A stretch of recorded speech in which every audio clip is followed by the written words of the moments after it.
వివాదాలు విమర్శలు ఓవైపు అయితే మరోవైపు వాదనలు సమర్థత కలుపుకొనిపోయే తత్వం ఇలా రెండు వాదనల నడుమ సాగుతున్న అమెరికా అధ్యక్ష పోటీలో హిల్లరీ క్లింటన్ దూసుకుపోతున్నారు.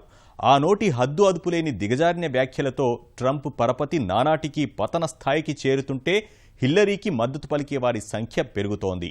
తొలుత సూపర్ ట్యూస్డే తర్వాత నువ్వా నేనా అన్నట్లుగా సాగిన పోరులో రెండో అంకం చర్చలు ముగిసే నాటికి హిల్లరీ ముందంజలో నిలిచింది. బరాక్ ఒబామా వారసురాలిగా అదృష్టాన్ని పరీక్షించుకుంటున్న హిల్లరీ రెండు చర్చల్లోనూ పైచేయి సాధించింది.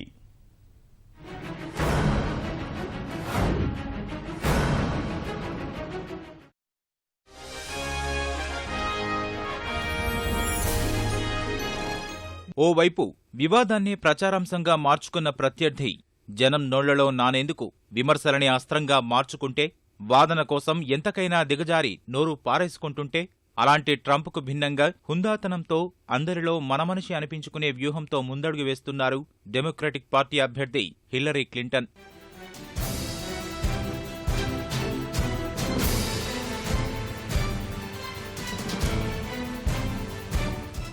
వివాదాన్నే ప్రచారాంశంగా మార్చుకున్న ట్రంప్ను అంతే సమర్థంగా ఎదుర్కొంటున్నారు. సంయమనం, సమర్థతే అర్హతలుగా ఇప్పటి వరకు జరిగిన చర్చల్లో పైచేయి సాధించారు. మొదట పార్టీలో అంతర్గత పోటీ తట్టుకుని సూపర్ ట్యూస్డే పోరులో తుది పోరుకు ఎంపిక అయ్యారు హిల్లరీ క్లింటన్. ప్రస్తుతం అధ్యక్ష ఎన్నికల ప్రచారం సందర్భంగా హిల్లరీ స్పందిస్తున్న తీరే ఆమె సమర్థతకు అద్దం పడుతోంది.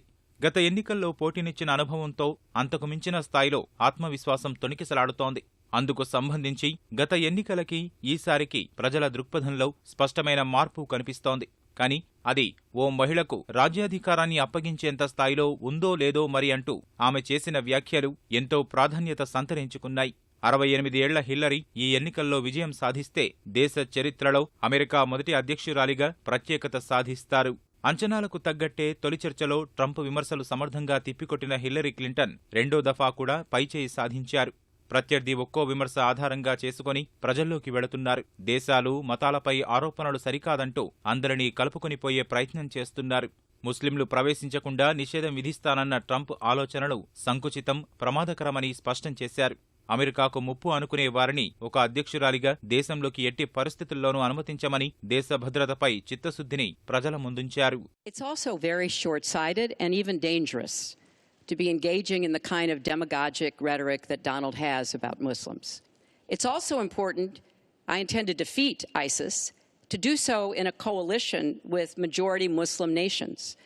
Right now, a lot of those nations are hearing what Donald says and wondering, why should we cooperate with the Americans? And this is a gift to ISIS and the terrorists, violent jihadist terrorists. We are not at war with Islam. ఈ క్రమంలో Hillary వైపున కొన్ని లోపాలు లేకపోలేదు. వాటిల్లో ప్రధానమైనవి విదేశాంగ మంత్రిగా ఉన్న సమయంలో ప్రైవేట్ ఈమెయిల్ సర్వర్ వాడడం. అదే విషయం పదే పదే ప్రస్తావనకు తెస్తూ హిల్లరీని ఇరుకున పెట్టేందుకు ట్రంప్ తీవ్రంగా ప్రయత్నిస్తున్నారు. ఆమె ఆరోగ్యం గురించి చర్చకు పట్టుబడుతున్నారు. డెమోక్రటిక్ పార్టీ అధికారంలో చేసిన ఇరాక్ యుద్ధం వంటి వ్యూహాత్మక తప్పిదాలు ఉండనే ఉన్నాయి. కానీ ట్రంప్ ఆ వ్యూహాలను అదే స్థాయిలో తిప్పికొడుతున్నారు హిల్లరీ. ఈమెయిళ్లకు సంబంధించిన విచారణలో ఎలాంటి తప్పు లేదని తేలిందని గుర్తు చేశారు. That was a mistake, and I take responsibility for using a personal email account. It was a mistake, and I am very sorry about that. But I think it's also important to point out where there are some misleading accusations from critics and others.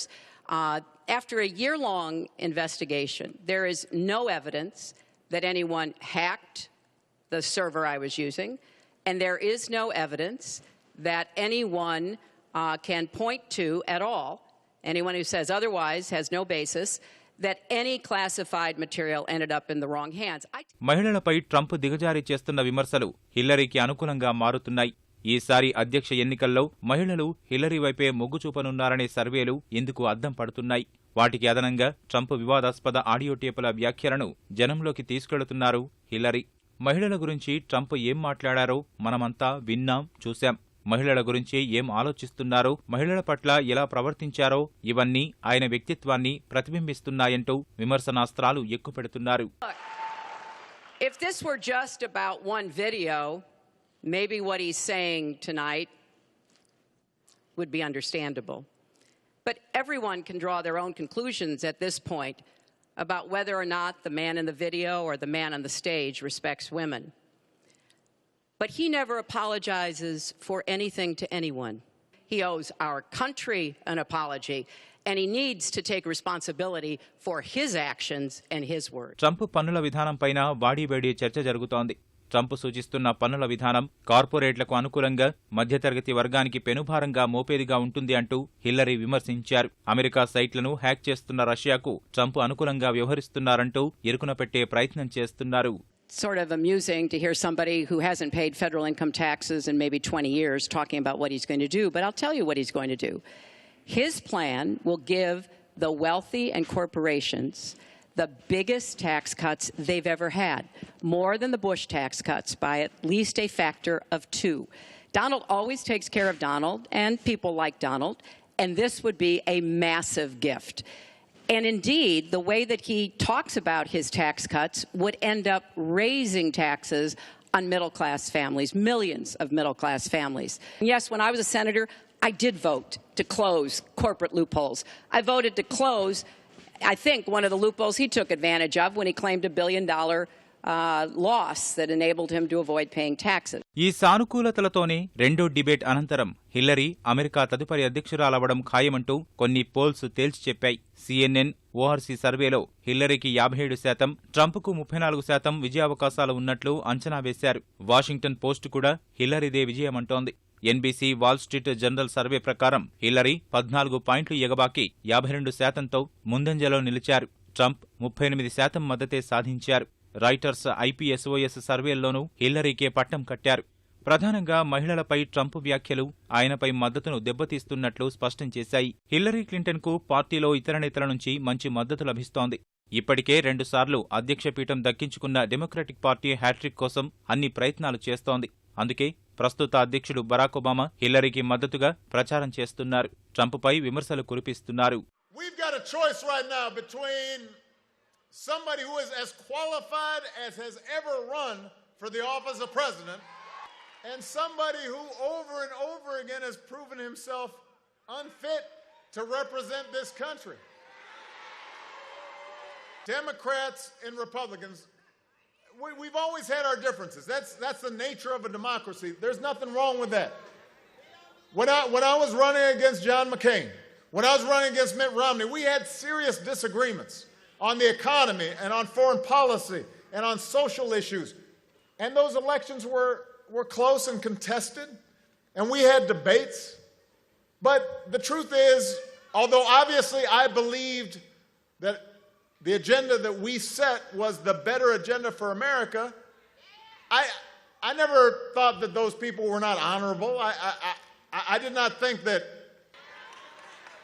But look, and I'm being honest here, that is not the case with the current Republican nominee. Hillary Clinton వైపే ఫలితాలు మొగ్గు చూపవచ్చని రాజకీయవేత్తలు అంచనా వేస్తున్నారు. Trump చేస్తున్న విమర్శలతో అన్ని వర్గాల మద్దతు లభించడం కష్టమేననే వాదన బలంగా ఉంది. ఇప్పటికే ఉగ్రవాదాన్ని ఒక వర్గానికి అంటగట్టడం, ఉద్యోగాల విషయంలో ఇతర దేశాలను నిందించడం వంటి వ్యాఖ్యలతో కొంతమేర శ్వేతజాతీయుల మద్దతు లభించినా విజయానికి బాటలు పరచకపోవచ్చనే వాదన ఉంది. ఎందుకంటే ట్రంప్ దెబ్బకు నల్ల జాతీయులు, ఇతర దేశాల వారు హిల్లరీకి అండగా ఉంటున్నారు. మరో విషయం చూస్తే రిపబ్లికన్ ప్రైమరీ ఎన్నికలలో మగవారి మద్దతుతో నెట్టుకొచ్చిన సాధారణ ఎన్నికల్లో మహిళల మద్దతు లేకుండానే నెట్టుకురావడం సాధ్యం కాదు. రిపబ్లికన్ పార్టీ అధ్యక్ష అభ్యర్థులలో చివరిగా మహిళా ఓటర్ల మద్దతును 1988లో జార్జ్ బుష్ మాత్రమే సాధించగలిగారు. తల్లులకు భద్రత కల్పిస్తానని ఆయన ఇచ్చిన హామీ అందుకు కారణంగా నిలిచింది. ప్రస్తుత పరిణామాల దృష్ట్యా హిల్లరీ క్లింటన్కు మద్దతు క్రమంగా మరింత పెరిగే అవకాశాలు లేకపోలేదు.